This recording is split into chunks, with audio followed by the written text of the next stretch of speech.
The HX Collective explores the human experience through three main channels of life: work, relationships, and self. With raw, authentic conversations, the podcast investigates how challenges can become powerful teachers, leading to personal growth and deeper connections. Rooted in humanity-centered design, each episode reflects a commitment to doing good and doing well, featuring diverse voices and generational perspectives. Expect gripping stories of struggle and success, with thought-provoking discussions and concrete tools and tactics that encourage you to rethink your relationship with distress, helping you to establish your full human experience. This is the HX Collective channel. So you gave us some terrific insights in thinking about human flourishing at work. I want to transition now and talk about what it means to elevate the human experience, to really focus on human flourishing in relationships.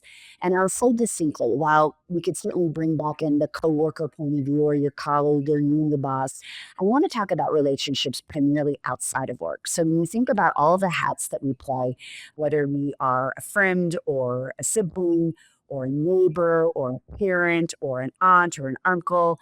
When we think about the criticality of human flourishing and putting priority on that and our relationships, why do you think that is such a critical focus? Why is it so important that we pay attention to this? Oh, there's 3 thoughts happening in my head at the same time, so let's take them one at a time. The first one is the fact that we are so distracted, with our screens. The phone, if I'm talking to you and I'm looking at my phone here, you're not getting my full presence.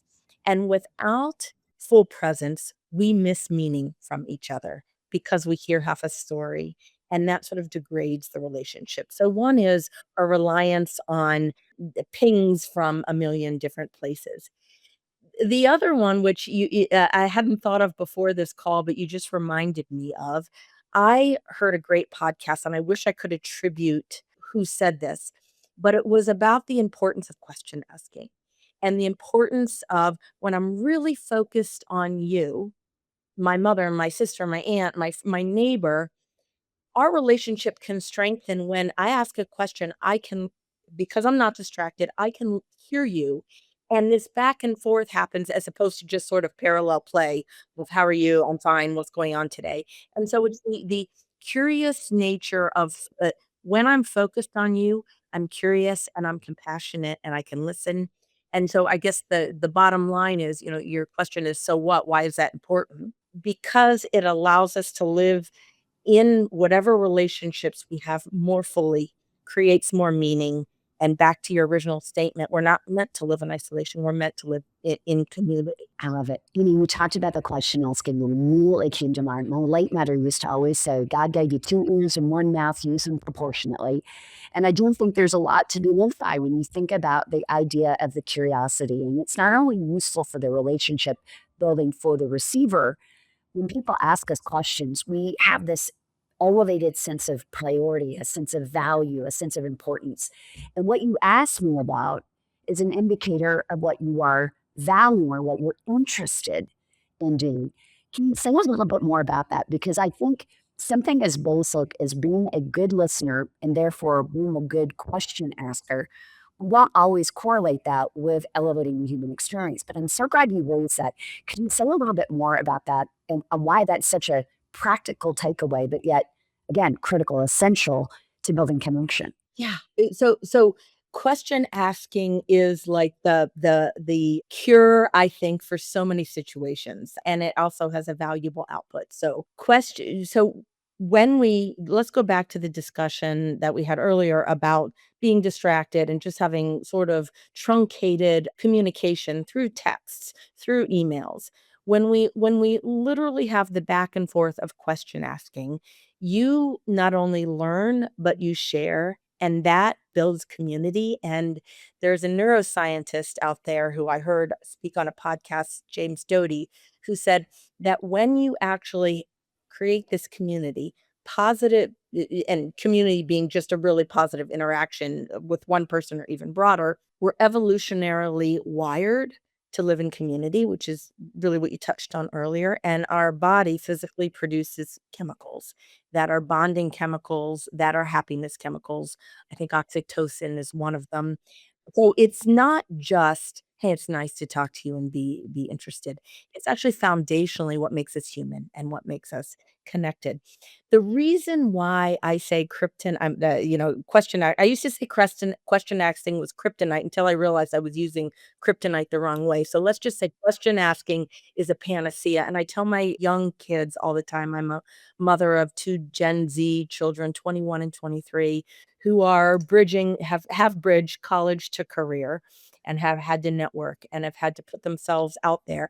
And I say, anytime you're in an uncomfortable social situation, whether it's networking, whether it's at a party where you don't know somebody, and this holds true for them as well as it does for me, a much more mature person, you ask someone a question, you turn it to the other person, and it creates magic because they feel seen, they feel heard, and a dialogue can begin. If you only talk about yourself, you break that connection. And there are plenty funny memes circulating on social media right now about the impact of only talking about yourself. Yeah, there's probably that. I love that you raised our shared experience. I too am a parent to 3 Gen Z daughters, and just recognizing the dynamic of how relationship building has evolved. And you had mentioned earlier, some of the culprits in thwarting our human flourishing in relationships. It is our devices. It is our distraction. I think it is our relationship with time. And as you think about things that have worked well for you, and as you've bridged, you made it through the teen years. I'm almost there. Stumbling victory with you. What are some of the practical things that you've seen, that have really helped you maintain closeness and intimacy and connection with your children as they've aged and now they're moving into that kind of early adulthood? Any practical insights that maybe our audience could learn from? Yeah, that's such a good question. You know, the word, it's really what we've talked about before. It's thinking about them as the whole person and meeting them where they are. Easier said than done, right? As parents, we have expectations. You need to, do your share around the house. You need to be polite. You need to sit up straight. I'm not talking about those things that we expect. I'm talking about dialing in to where they are emotionally and asking questions. And through coaching, I did this always naturally, and I didn't realize the value until I went through my coach program.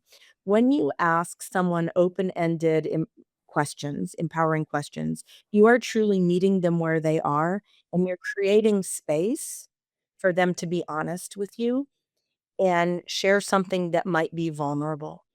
If you, and I am so guilty of this as well, we can all be both end of saying, all right, pick up your shoes, get out the door, get your homework. And I have had so many moments I'm not proud of. If I were to pan back to that great question, I think it's trying to create this space to let the noise of the day and the chaos move away, even just for little moments, so that you can really engage with your children or your spouse or your parents. And it's a struggle because we are bombarded with obligations and noise all day long. As I think about this lens and I think about what we're planning to equip people with is just really the practicalities of human flourishing as a macro concept can be really a macro action, and the simplicity of being curious, the simplicity of holding them in space to ask a question, the simplicity of taking the spotlight off of your self-interest and placing it on another person. There's so much power that can come through that.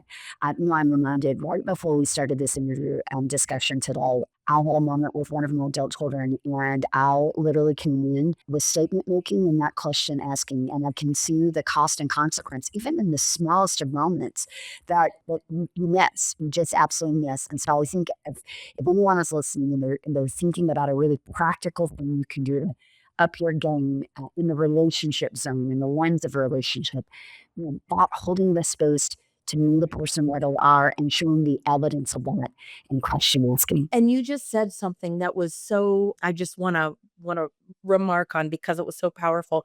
It is a small these are small actions, and it could be a minute of holding space or 2 minutes or 30 seconds. And there's two thought leaders.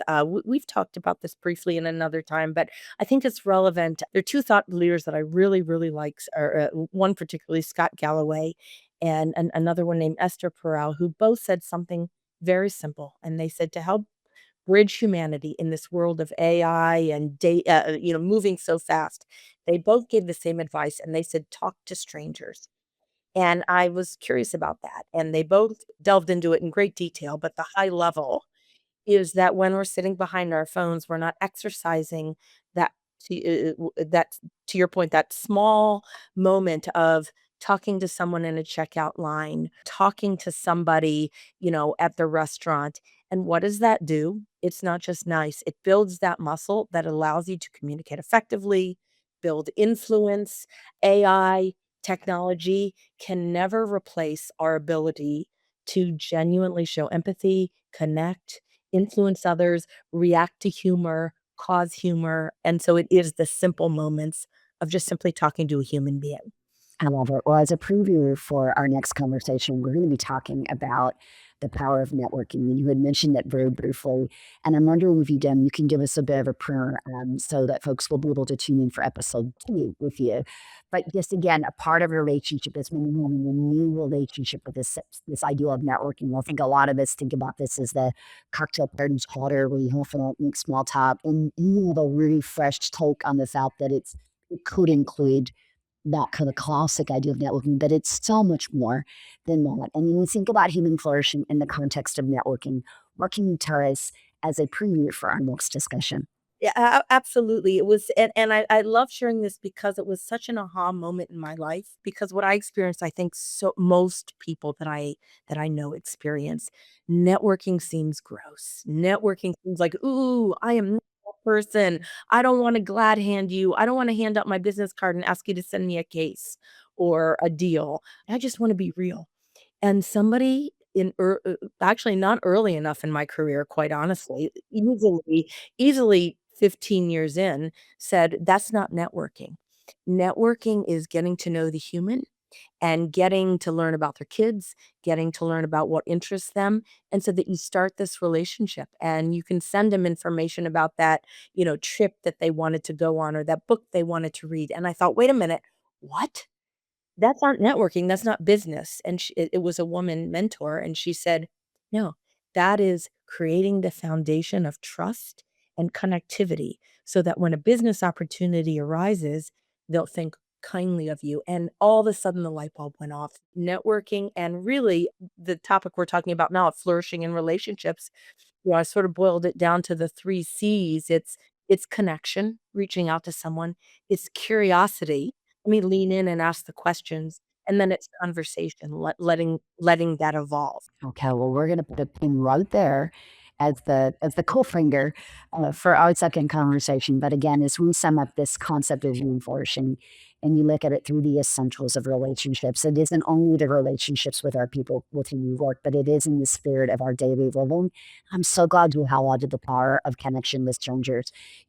Flexing and practicing the idea of connection, curiosity, conversation, even with people you don't know, it creates those micro moments of growth for the other person and growth for ourselves. And selfishly, if we want to take it out of just the context of human flourishing, selfishly, it can help the person who reaches out, right? You never know what opportunity might exist. Well, Suzanne, again, I welcome you to the HX Collective as our ally. I'm so excited for folks to get to know you, not only through this conversation and through the lenses of work, relationships, and self, but so much more to come.